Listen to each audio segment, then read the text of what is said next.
Good afternoon. Good afternoon. Good afternoon. Welcome to my live.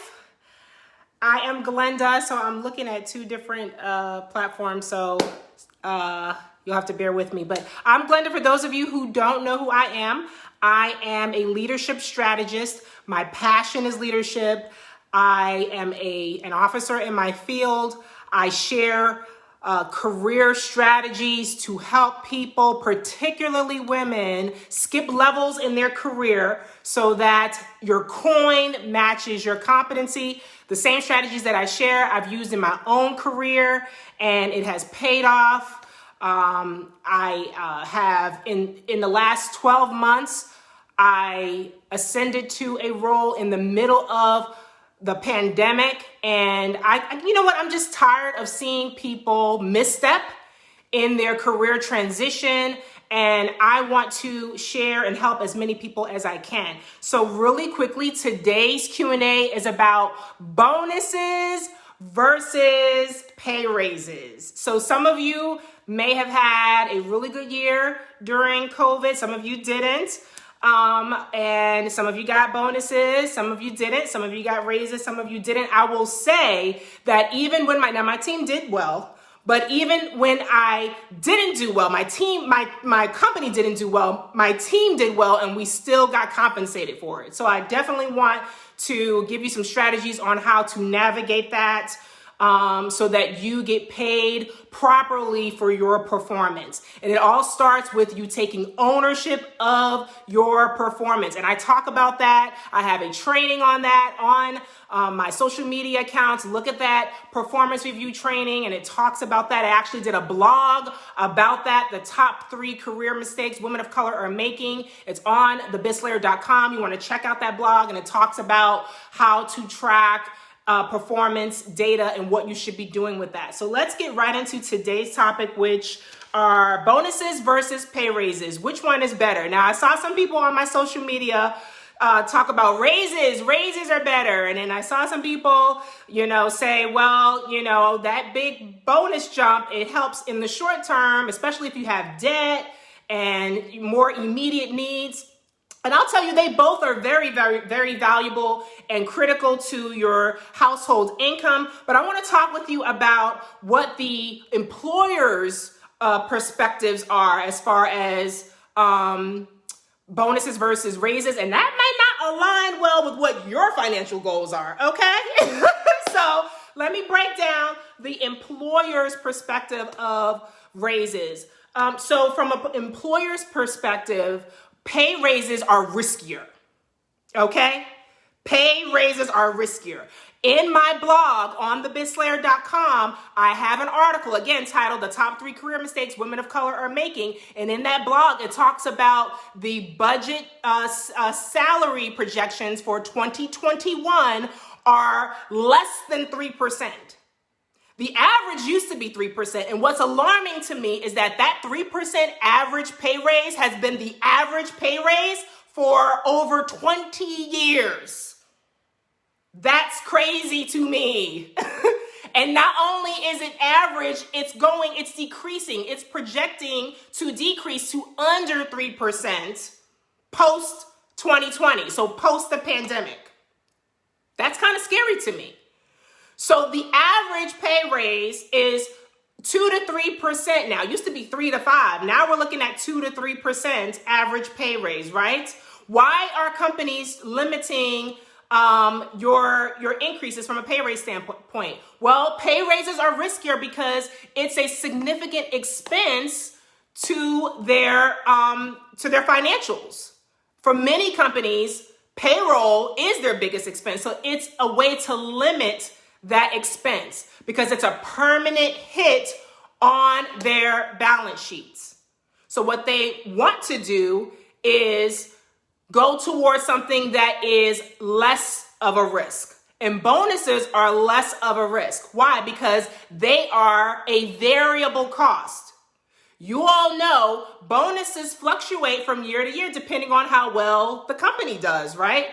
That's not something that's guaranteed. You're never guaranteed a bonus. It depends on your performance. It depends on market conditions. It depends on how well the company does, right?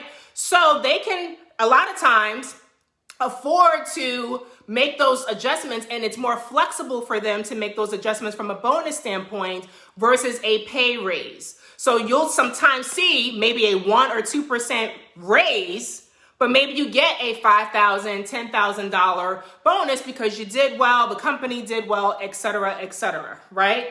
Well, this may be good for you in the short term because, like I said, if you have debt, maybe that lump sum can help you eliminate some of that debt.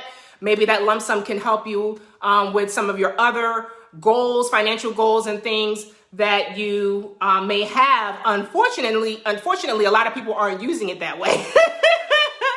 But what I want to kind of caution you on with bonuses is, bonuses, unfortunately, are also taxed higher. Why? So off the bat, if you've gotten a bonus, sometimes you'll notice that bonus is in addition to, that bonus is not increasing your pay rate, your pay salary, but it's in addition to, it's that additional lump sum. Well, it's considered supplemental income. So off the bat, you're getting hit with 25% on average on that bonus. And it's not including Medicare, it's not including state taxes, so by the time you actually realize and see the bonus, it's probably closer to 50% of what the gross is because of how it's taxed. And though you may be able to get that bonus, some of that money back when you file your tax return, it's probably going to be another year before you can even see some of that additional money. So how does that fit your net household plans, your goals as far as net household income? That's definitely something to think about when you're looking at bonuses versus pay raises. Another thing to think about for yourself as an employee is your income and what your salary is now will dictate what your salary is in the future. So because bonuses are variable costs to companies, one company's bonus structure is going to be different than another company's bonus structure. So when you're negotiating your salary, you need to understand the whole compensation package when you get your offer and understand what the bonus potential is, but you can't plan and base your net household income on bonuses, right? You need to base it. I would say it's not wise for you to do that. You need to base your net income on your salary because that is something that is not as variable. It's not something that is going to change. It always just depends on the results of the company and how the company does. So when you're negotiating your salary, what you want to do is always be at the higher end of your salary, the salary range. You want to be as high on it as possible so that you can start not from here, but from here. And if you're not tracking where you are from a market rate standpoint, you need to be chatting with me because that's something that you need to be doing as you're moving forward in your career. You should never not know where you are as far as your role is concerned, where you are in the market, and what the salary range is for that territory and for that role. So understanding that is really, really important. You need to see where you are in that spectrum, and you need to see, okay, here's an example of how to negotiate moving forward from a salary perspective. So if you're at 60,000 per se, the company has designated certain goals for that salary, right? But if you exceeded those goals, then you exceeded what that rate is, that salary rate is for that role. So you should be compensated for that. What I'm hearing is happening is companies are saying, well, we didn't do well, sorry, so you're not getting anything. What?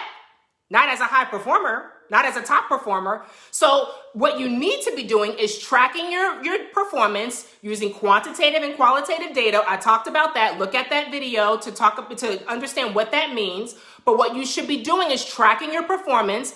And if the company has said these are the goals and you've negotiated your goals based off of that salary level, and you exceeded that goal, you exceeded those goals, which means you exceeded that performance kind of rate for that goal, then you should be getting higher compensation for that. The company has goals. They said, based off of the salary, this is what we want your goal. This is what you should be demonstrating from a performance standpoint.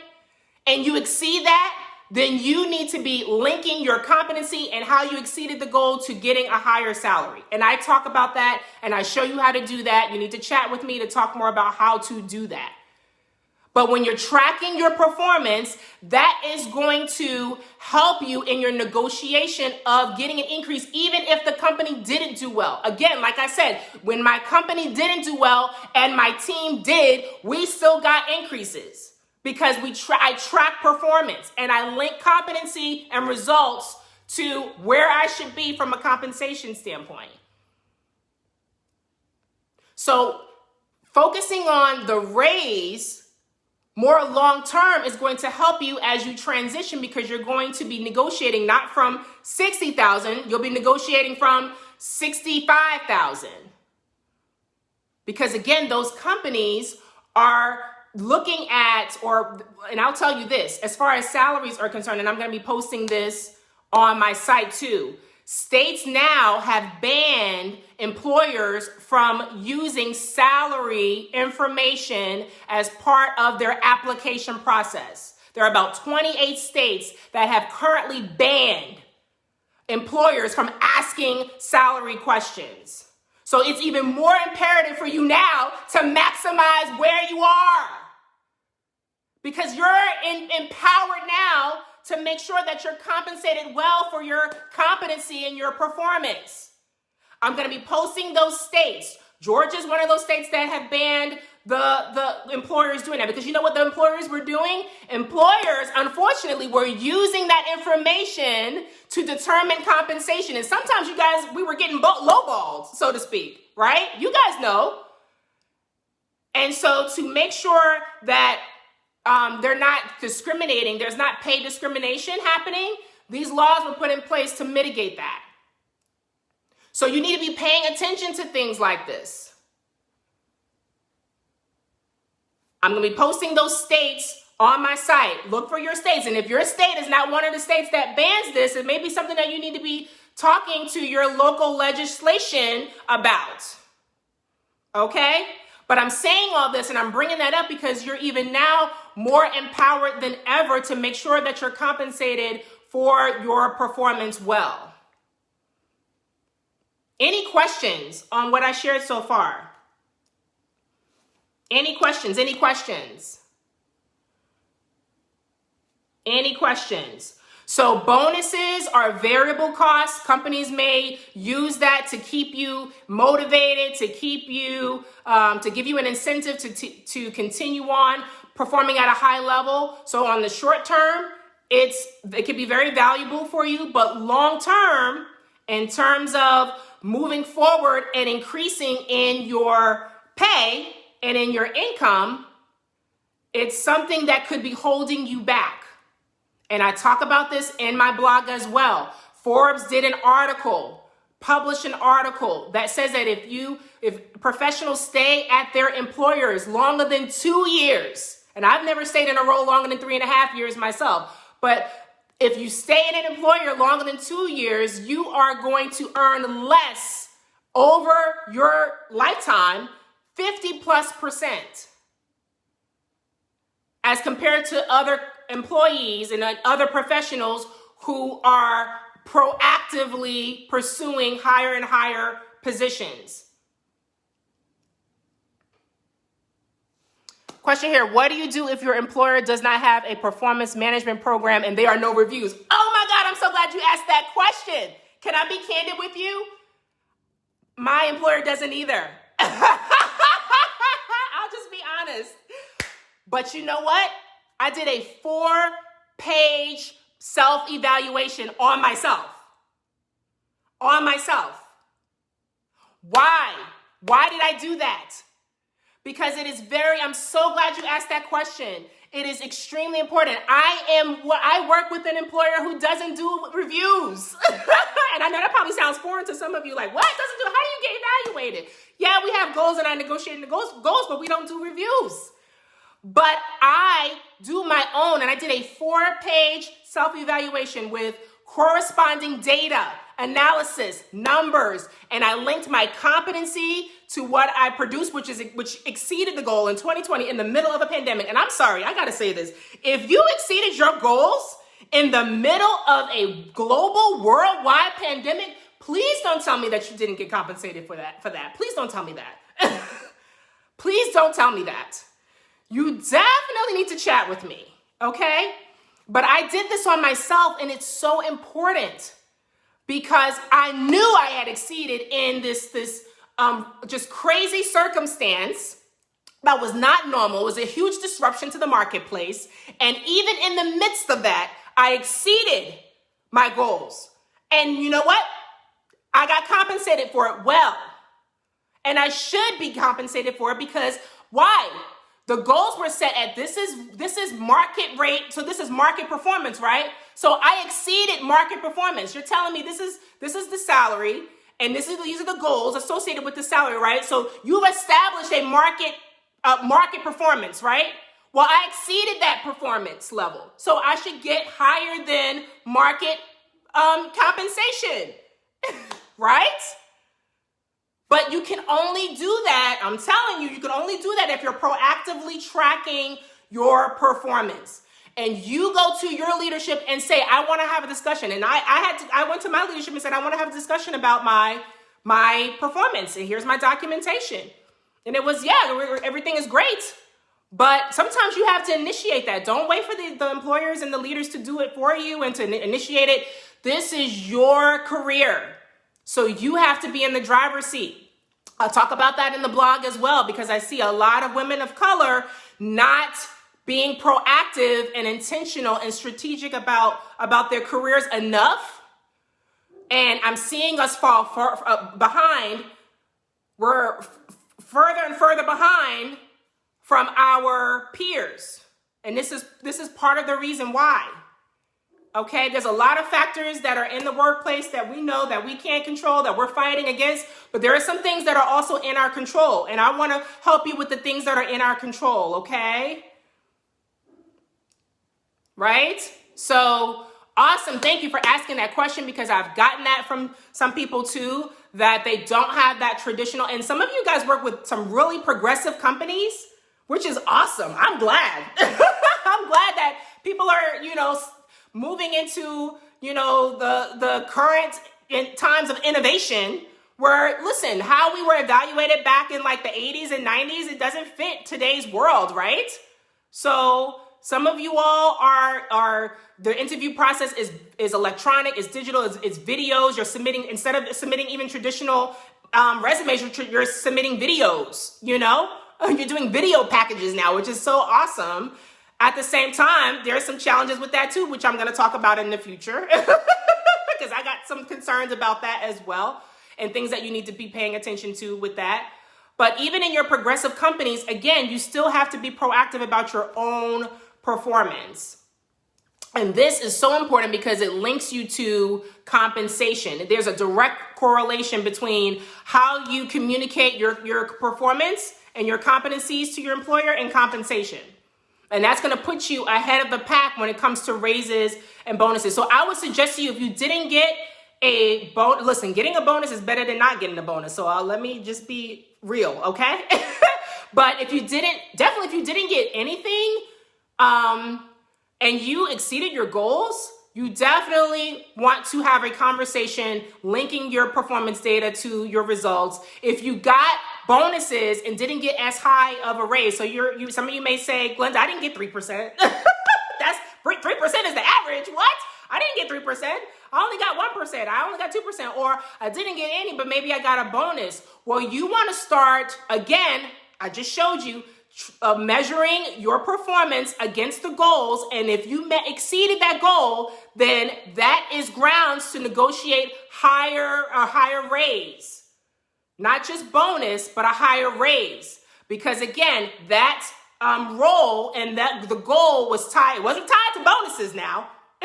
Your job isn't tied to bonuses, it's tied to your salary. You're getting a salary for the role, a salary for where you are in the territory, and there are goals associated with that role. So you should be, if they're measuring that, that's the language that you need to be speaking, right?